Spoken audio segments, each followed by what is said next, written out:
we're back again. So I thought today we'd go back to doing something healthy for you. In fact, it's been a bit cold, but the weather is now changing, but we still need to build up our immune system. So I thought today I'd give you a recipe for a soup. This is a lovely soup, in fact. So it's very easy, very simple to make.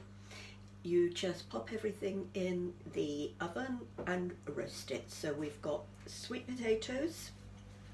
I've already chopped them all up, like so. I'll let you have the ingredients. There's about 500 of these, 500 grams. I have already chopped up the tomatoes, just chop them up roughly, don't need to be sort of perfect or anything. There's 350 of those, pop that in there. And then 1 red onion. You can just, as you can see, I've just literally chopped it up. You can use an ordinary onion if you prefer, but I always use red onion. I prefer red onion. And then to finish off, what you need is probably about 4 tablespoons of olive oil. So that's about 1, 2, 3, 4. And then to finish off, about a couple of tablespoons of good quality balsamic vinegar. So probably about 2, there we are. Just cover it, in fact. And then you just want to get your hands in there, mix it all around, and then we're going to pop it in the oven. I've already preheated the oven. It's been preheated to 200 degrees, and leave it in there for about 25-30 minutes. Halfway through, I would suggest that you just give it a stir to stop it from being burnt. There you go. So what you want to do, in fact, is we've got the stock already prepared, or some of it, and we're going to spoon in what's actually been roasted. There we go, like so. Just be careful, don't burn yourself or anything.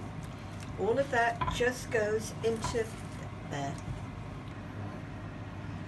So try and get all the juices in there as well.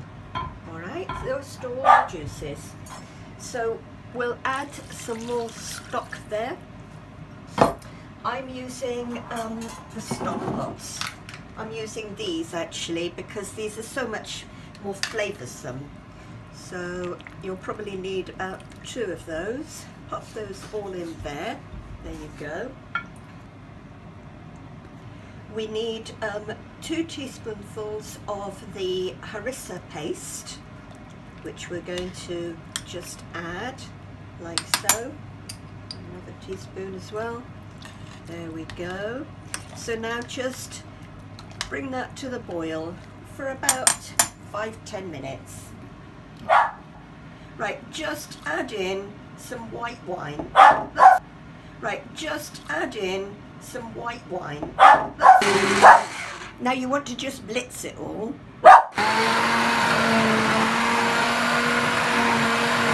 So now let's put in some Greek yogurt.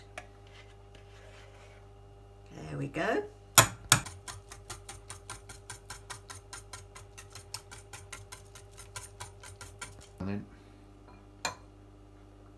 There we are. How's that, Mike? Okay? Yeah.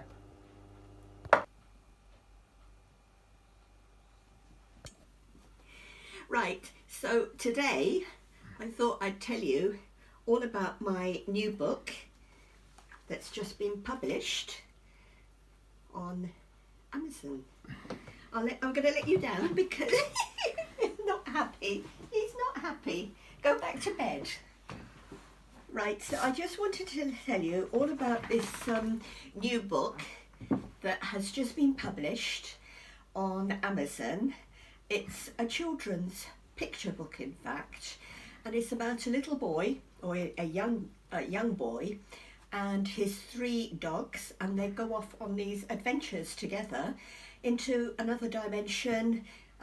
It's a sort of a spiritual story, in fact, because they come across Atlantis, and they watch Atlantis and what happened to Atlantis. They go up into a spacecraft, and they come across the Great Sphinx at Giza, and yes, and then they learn a great secret. They're guided to a meeting.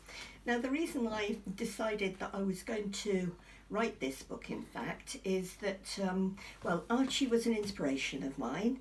When I got him, I realised that he was very special. He's very good with children. I know that he can be a bit barky and everything else, but when it comes to being with children, he is absolutely amazing. He's so good with children. And before the lockdown, he was actually a registered pat dog, and we used to go to our local school, and every week he'd participate in the reader scheme, where the children, they would select half a dozen children for each term, and each week they would spend a bit of time reading the book to Archie, and then afterwards they would get a treat to give him, and often he got a hug as well. So why I wrote this book? Well, in fact, the book is based on a lot of my own weird and wonderful dreams. My meditations, when I go off on travels, or my meditations. So I've actually sort of like woven it into a story which all follows on, but it does start with my dreams. And what I was going to tell you about is that I just have the weirdest dreams. I really do suggest that you listen to your dreams. The first time I found out that dreams were very significant to me in my life was when I was about 17, 18, and I was a teenager then, and in Reading, I was living in Reading with my parents, and I would be using the you've heard of Body Shop? Well, Body Shop used to have a little shop when they first started in Reading, in a place called Smelly Alley.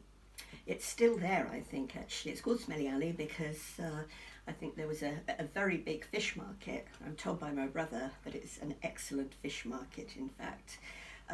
So I had in this dream, I dreamt that I'd run out of something that I was using. I was actually using a shea butter lotion, or body cream, or whatever it was called, and I used to get that regularly from the Body Shop. And in this particular dream, I found that I walked into the shop and the lotion wasn't in the place where it normally was. So I had to look through the shop in order to actually find where they had moved it to. And that was the end of the dream. It was a very vivid dream, and I did remember that. Anyway, as it came to pass, sometime later, I needed some more of this body lotion. So one day I went down Smelly Alley, and as I was walking down, I suddenly had this deja vu feeling, as if, oh hello, I've been down here just recently, and I wonder if the cream has actually been moved.